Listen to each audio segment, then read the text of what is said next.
What's up, Domainers? This is Alan with Game Domain. Today, we will be bringing you our second installment in the Lorax series and the first one in over a year. Due to the popularity of our recent Paper Mario documentary, we have decided to focus this installment on probably the most lore-heavy game in the Mario series, Super Paper Mario. To explain a little more about the format of this video, we aren't going to recite the entire story of the game, just explain some of the background info in different sections. We'll start off with villains, then NPCs, then pixels, then worlds, and finally with events. Most of what we will be talking about is from the Mario Wiki, so that will be available in the description. We also have a lot of Paper Mario YouTubers and Twitch streamers joined with us to talk about the lore, so be sure to check out their channels as well. Now, let's get to it. Main villains. Count Bleck. Lord Blumiere, more commonly known as Count Bleck, is initially the main antagonist of the game. The Count wishes to destroy all of the existing dimensions by using the power of the Chaos Heart to open what is known as the Void. However, as the game progresses, the player learns that Bleck's goal comes from a pretty dark and sad past. Blumiere is the sole survivor of the Tribe of Darkness, a group of powerful beings who distanced themselves from the Tribe of Ancient. One day, a wounded Blumiere got nursed by a young woman named Timpani. Despite his tribe forbidding it, Blumiere fell in love with her and would sneak out of his castle to meet with her. Once Blumiere's father learned of his son's love, he launched threats to Timpani in an effort to dissuade the two from marrying each other. His reasoning was that if members of the Tribe of Darkness married with people from outside their group, their blood and henceforth their power would diminish. After learning of these threats, Blumiere decided to propose to his beloved and flee their dimension in search of a place where they could spend their lives together in peace. However, Bleck's father had already acted upon his threats, and not only made her lose her memories, but also banished her to wander from world to world until the day she died. Devastated after the disappearance of his beloved, life to Blumiere had lost all meaning, and in a fit of rage he stole the Dark Prognosticus, destroyed his dimension, and the rest of his tribe with it. Blumiere then adorned the name of Count Bleck, and alongside his trusted allies Nastasia, Mimi, Ochunks, and Dementio, went on a quest to create the Chaos Heart and use the Void's power to destroy every single dimension. Since life had lost its meaning to him, he saw it as unnecessary and wished to erase it. Dementio is an enigmatic character. Not much is known about his past, nor where he's from.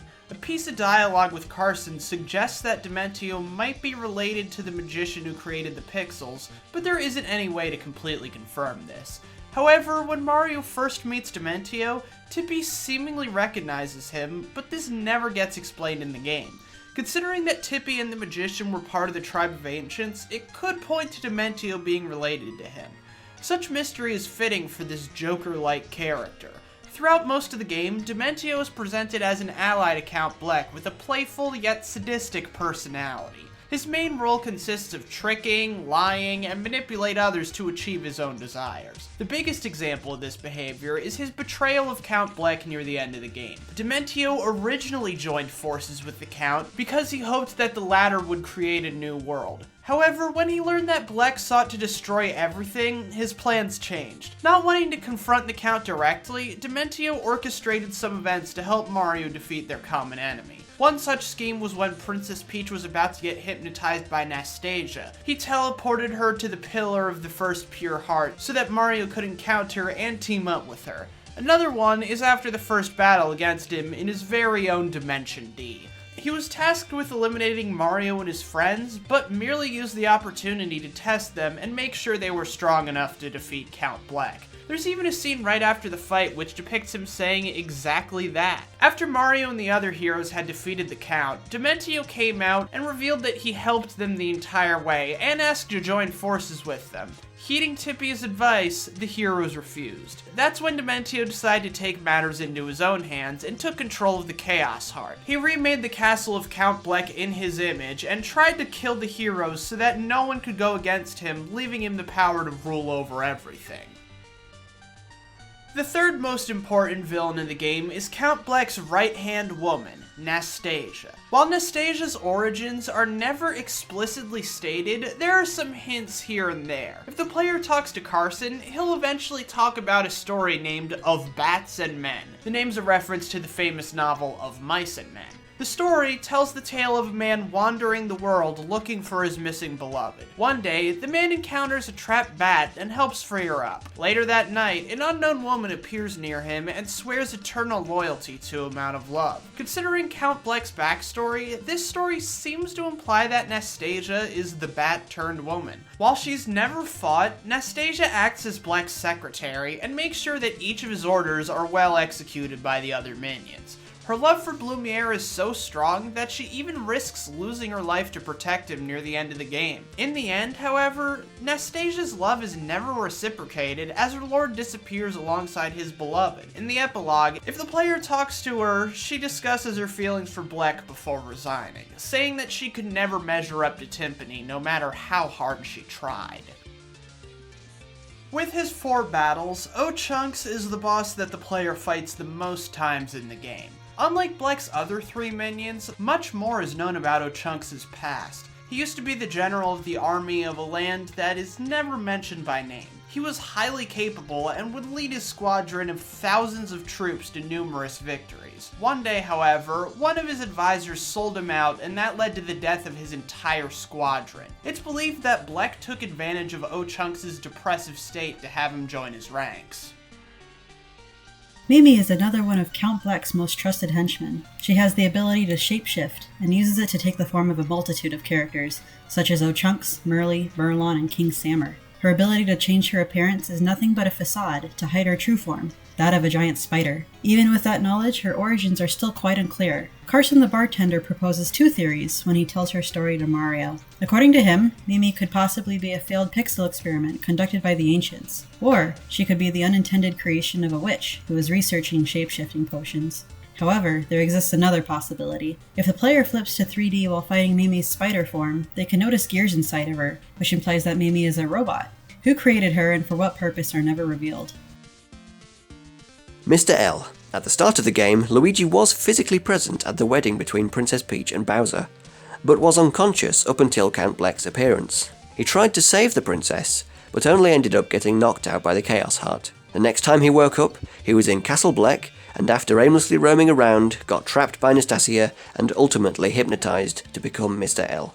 Interestingly, Luigi is referred to as the Man in Green in both the Light and Dark Prognosticus, and is said that depending on which side he aligns himself with, the corresponding prophecy will come true, meaning that had Luigi stayed as Mr. L, the Void would have destroyed all worlds. Dementio also notes that Luigi would be the ideal host for the Chaos Heart, but we are never getting a reason as to why. Those are the main villains in the game. Next we'll be moving on to some of the important NPCs. Still with us? Because we have a lot more to cover.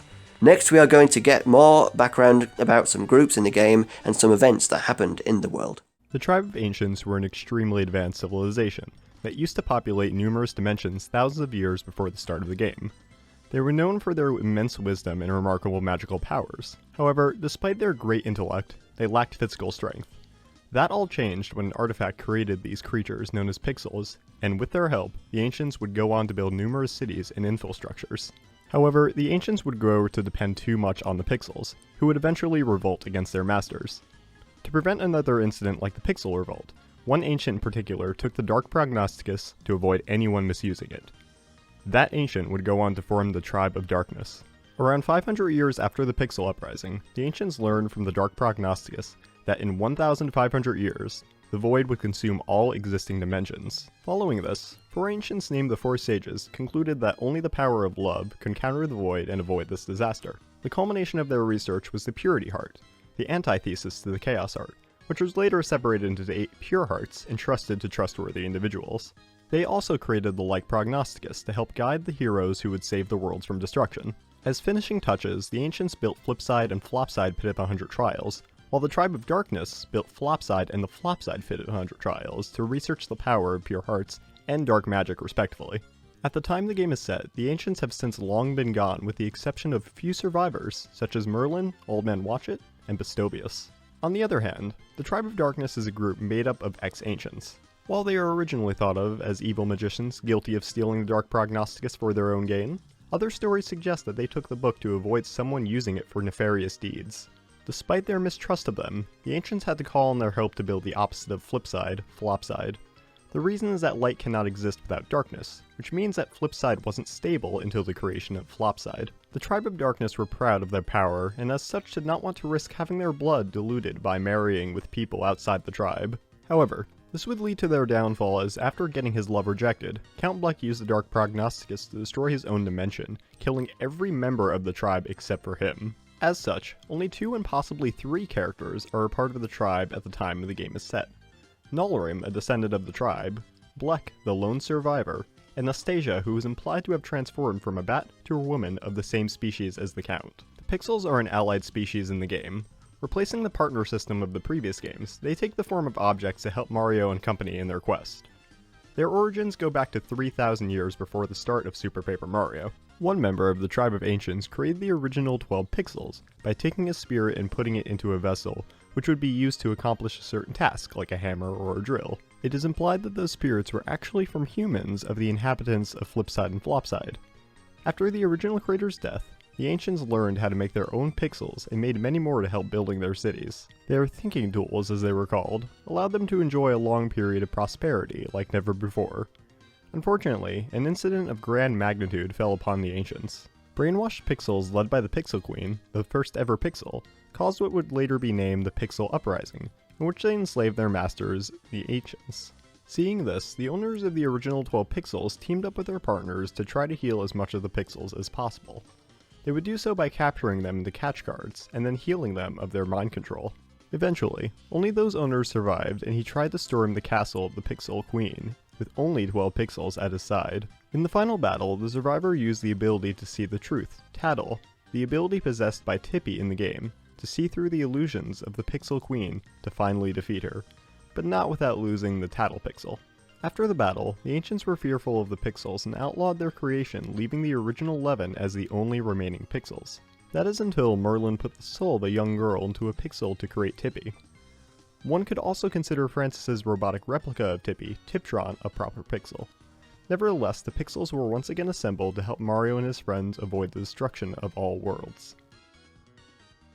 Flipside is an interdimensional town created by the Ancients. What's more interesting about it is the existence of Flopside, a dark mirror counterpart to the more bright Flipside. The towns are inhabited by the Flip-Flop folks, and the mirror element of the towns means that nearly every NPC in Flipside has his or her counterpart in Flopside. They also generally possess opposite personalities. For example, Saffron from Flipside is kind and affectionate, while her counterpart Dillis has a more sour personality. Another case of such differences are with Flipside's Garson and Flopside's Carson. The former serves coffee, while the latter only serves milk. Flipside and Flopside both host a tower that allows the player to go to different dimensions. They also both have a Pit of 100 Trials created by the Ancients and the Tribe of Darkness to test the forces of the pure hearts.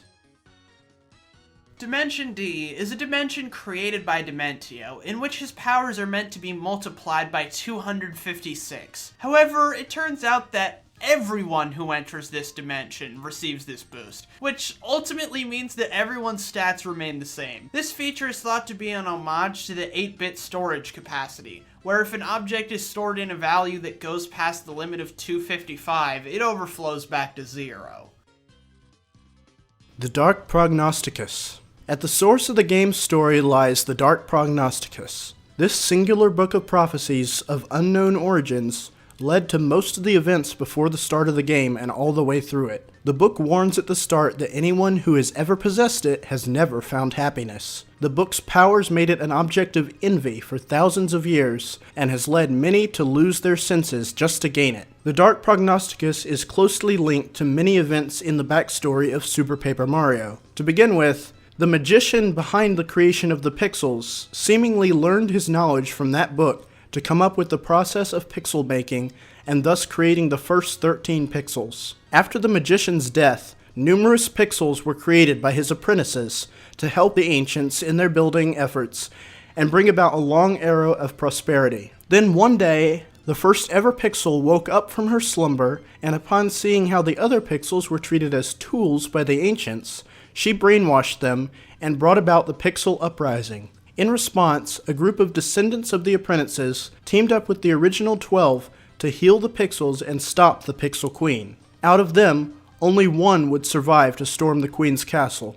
After defeating the Pixel Queen, the victorious ancient learned that not only the magician had used the Dark Prognosticus, but that the first pixel was created using the soul of a human and putting it into a vessel, and that this was the process behind the making of every pixel. The bartender theorizes that the soul could have been the daughter of the magician, as she had died due to illness around that time. To avoid anyone using the Dark Prognosticus for evil, the survivor took the book and fled. He would go on to start his own tribe, the Tribe of Darkness, which would be labeled as a bunch of thieves who stole the book to strengthen their magic powers. 500 years after the uprising, the ancients learned that the Prognosticus predicted the void consuming every world in 1,000 years. To avoid this, 4 sages researched and figured out the only way to counter the void was with the power of love. As such, they created the Purity Heart, as a counter to the Chaos Heart before breaking it into 8 parts. This was done to make sure no one could have access to its full power by simply stealing 1 heart. With the help of the Tribe of Darkness, they also created the towns of Flipside and Flopside. They wrote a new book called the Light Prognosticus, which is meant to guide the heroes on how to counter the void.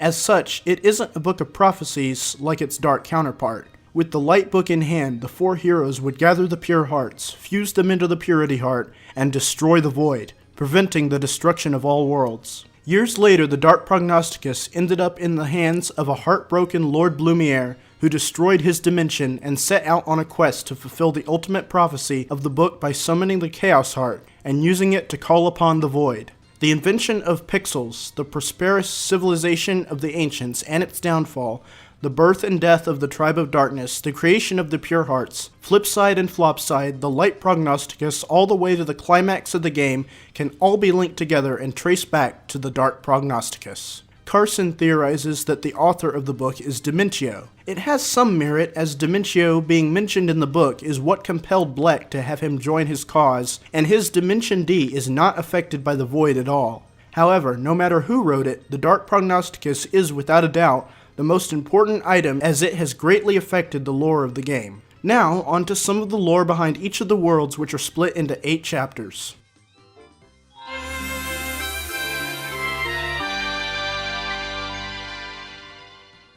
Lineland is a dimension which looks very similar to World 1-1 of the original Super Mario Bros., also featuring remixes of the overworld theme of both Super Mario Bros. And Super Mario World.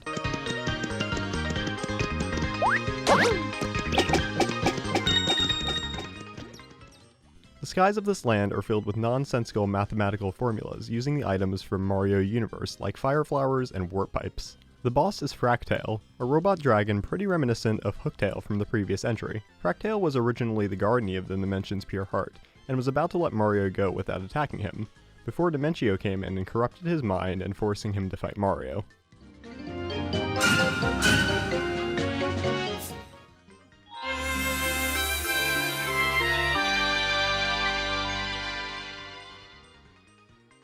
Chapter 2 takes place in Gloom Valley before entering into the fortune teller Merle's mansion. Creatures called Nip and Gnaw live there and attempt to get Mario to flee the mansion because of Mimi's presence. Mimi is fought for the first time here.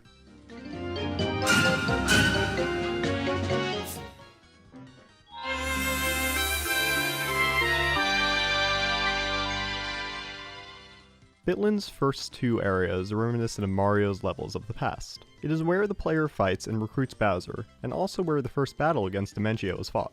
The last area is Fort Francis, which is chock full of references of the Mario universe. Such references are the X-Nauts of Paper Mario the Thousand Year Door with the comic series Starship X-Nauts, the TV show of the same name, the video game Starship X-Nauts Space Bloops, the Grotus Chronicles referencing the leader of the X-Nauts, and the video game Larry Koopa Zombie Heartbreaker. Francis, the boss of Chapter 3, is a nerd who possesses figures of characters like Peach, Vivian, Waka, and the Punies. He wants to get an XS Express train set, a Miss Mouse doll, and a Magnus von Grapple action figure. He also owns an NES, GameCube, Wii, Virtual Boy, Game Boy, an N64, and much, much more.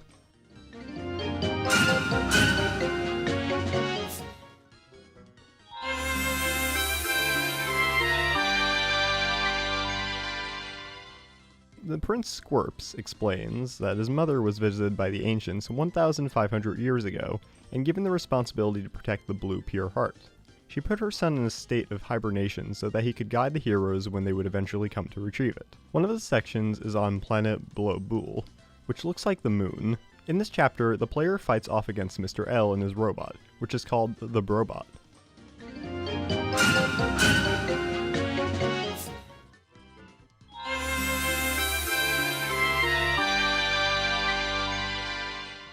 The land of Kragnon is home to, well, the Kragnons, a species of prehistoric creatures with televisions and CD players made out of rock, whose faces look like abstract paintings. Their natural enemies are the Florosapiens, a species of talking plants. Their leader is King Crocus IV, who loses his mind when the Kragnon's waste ends up polluting the water of his people. He serves as a boss of this chapter.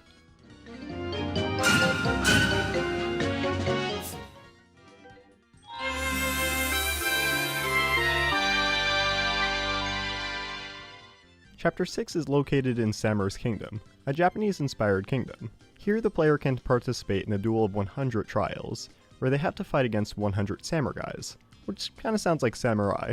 Tippy's Tattle reveals that other events such as the Samurai Break Hour, Samurai BBQ, the Sammy Awards, and the annual Samur Quiz exist, but Mario cannot participate in any of them. According to Garson, Merlemina's younger sister was tasked to deliver the Purple Pure Heart to King Samur, but ended up falling in love with him. She stayed behind and the couple had 100 children, referencing King Samur and his 100 samurais. Mimi's second fight happens here, but not much else is seen, as the void destroys the dimension, leaving nothing but white and the pure heart.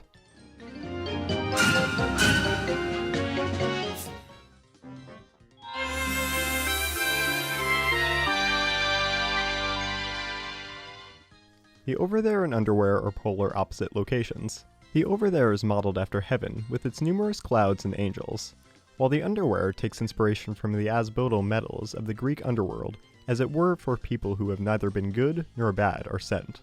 The inhabitants of the Over There are the Nimbi, and those of the Underwear are the Shadies. Their rulers are Granby for the Over There and Queen Jades for the Underwear, and both serve as parental figures to Loveby, the final pure heart who was turned into a Nimbi by her parents to protect her from anyone who was willing to steal her. Queen Jadie's role and her name are clear references to Hades. However, Granby's origins are a bit more mixed. Since Jades is a reference to Hades, Granby would then be a reference to Zeus. However, the underwear resembling heaven would suggest that also takes inspiration from the Christian god. To add to that, the boss of the chapter, Bone Jill, is a fallen Nimbi looking for revenge, which is extremely similar to Lucifer's story in the Bible. Bone Jill's design also goes along with the description of Lucifer in Dante's Inferno. In that story, Lucifer is a giant six-winged beast that was imprisoned in ice in the deepest level of hell. Bone Jill's 6 wings, ice powers, and the fact that he was imprisoned deep in the underwear seem to imply that there's a parallel between him and Lucifer.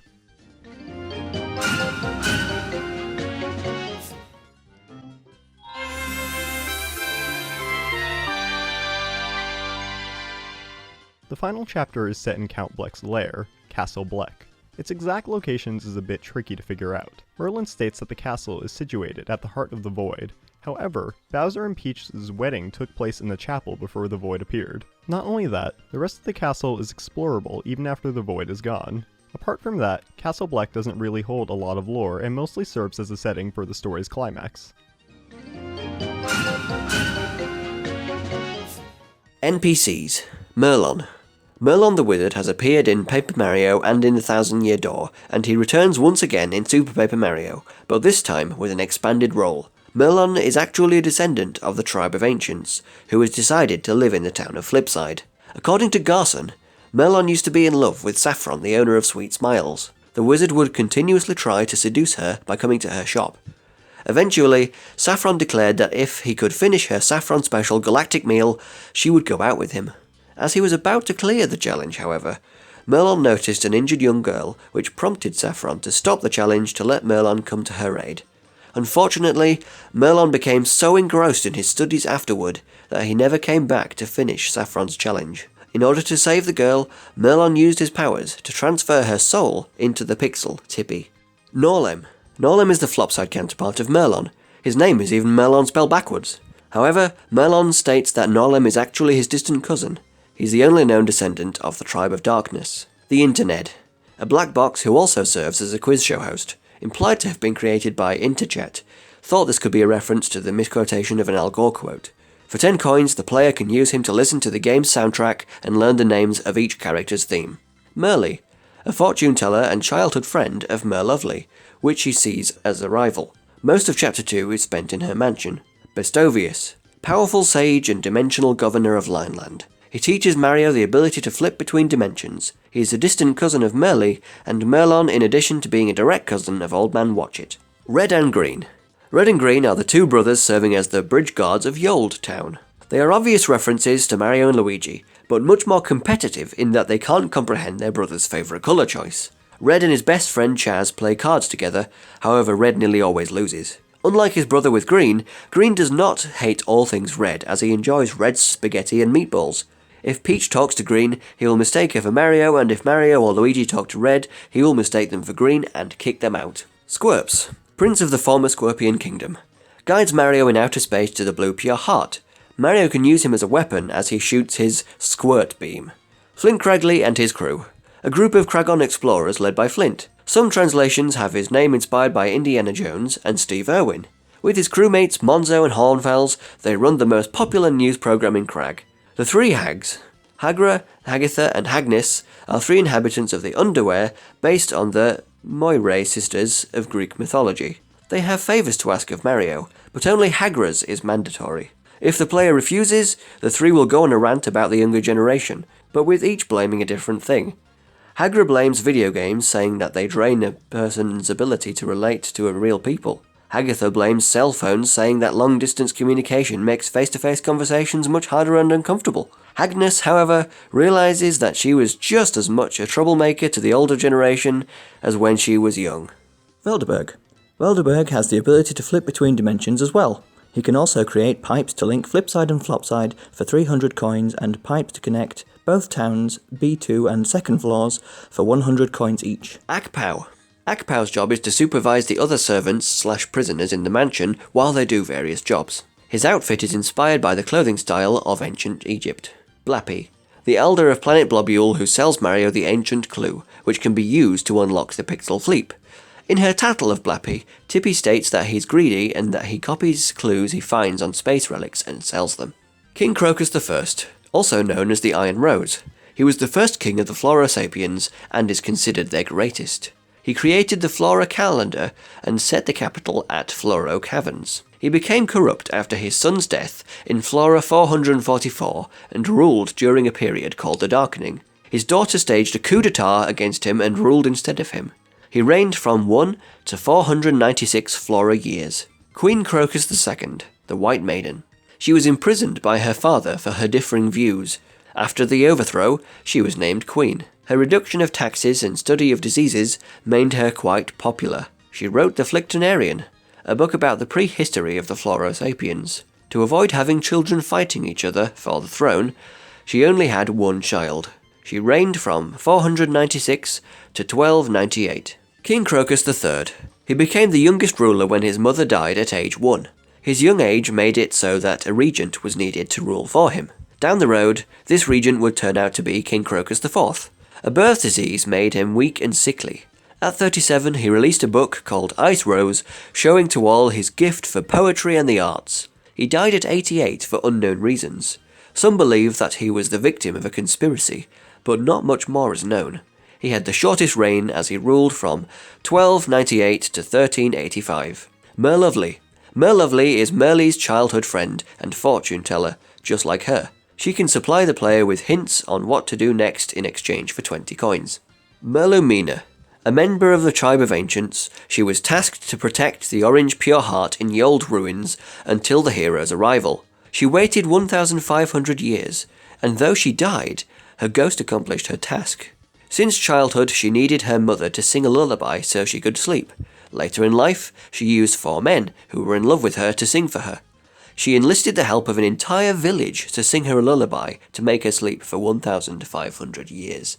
King Sammer, the king of Sammer's kingdom. The player encounters the real king only at the end of the game, as the one seen in Chapter 6 is just Mimi in disguise. After defeating all 100 Sammer guys, he gives the player catch cards of all the partners of Paper Mario: The Thousand Year Door. Old Man Watchit, the mayor of Yold Town. In a side quest, he gives Mario the you-know-what in exchange for a Merlimina autograph. He has the habit of talking to his cane and beard and often yells, "Watch it!" at people. Two other very important NPCs are Garson and Carson. Garson runs the bar Underwear in Flipside, while Carson runs the bar Over There in Flopside. Both are highly knowledgeable of the stories and legends and serve as the main source for uncovering the lore and backstories of the game. Their stories include stories about the towns of Flipside and Flopside, the minions of Count Bleck, the Count himself, the Pixls, and much more. They're basically the sources for much of what is told in this video, so it feels appropriate to shout them out. Now that we got most of the NPCs out of the way, we're going to talk about the Pixls in the game, each of which has a unique ability that will aid you on your quest. Tippy. We already talked about Tippy a lot through the video, so let's get to the other Pixls. Thoreau. Thoreau is the first Pixel you find, not counting Tippy, who you find by going underground in a building on Mount Lineland. When you rescue him from the treasure chest, he exclaims that the ancients had locked him away for 1,500 years. Thoreau looks like a hand, and his ability is to pick up and throw objects. Boomer. Boomer is found in Chapter 2-1, also known as Gloom Valley, and you could probably have guessed his ability is that he is used as an explosive, which can not only damage enemies, but also blocks and walls to expose secrets or entryways. Slim. Slim allows Mario and company to turn sideways. He looks like an inverted triangle, and is found in Merle's mansion. Thudley. Thudley gives the ability to ground pound. He looks like a trapezoid and is found at the bottom of Tile Pool. Carrie. Carrie can turn into a platform to help transport people. She looks like the rectangular prism she can make appear. She is imprisoned in Fort Francis. Fleep. Fleep flips objects from one dimension to another, resembles a window's shade, and has apparently waited 100 years for Mario to come on planet Blubble. Cudge. Cudge can be used as a hammer, and he looks like one too. He was sealed in a shrine at the Cap of Crag. Dottie. Dottie has the power to shrink Mario and company into a tiny little dot. Looks like a circle surrounded by lines. She helps the Cragnon Grabo in Floros Caverns. Barry. One of the 4 optional Pixels. Creates a barrier around the heroes. Looks like a spike. Found in the Bitlands. Dashel. Second optional Pixel. Makes the player run much faster and looks like a rocket. He is found after being Racktail in the 100th floor of the Pit of 100 Trials. Piccolo. Third optional Pixel. Uses music to heal status ailments caused by Cursias. She looks like a music note and can be obtained in a house in Flopside after going through a sequence of trades. Tiptron. Fourth optional Pixel. A robotic version of Tippy, available to purchase for 999 coins from Francis. Only available after beating the game, but she possesses the same tattle ability as Tippy. However, she is aware that she isn't Tippy, and gets confused when characters such as Merlin mistake her for her. Thank you for watching through this video. If there are any other games you'd like us to do a Lorax video of, let us know in the comments. Be sure to check out our guests in this video, and also subscribe to Game Domain and join our Discord.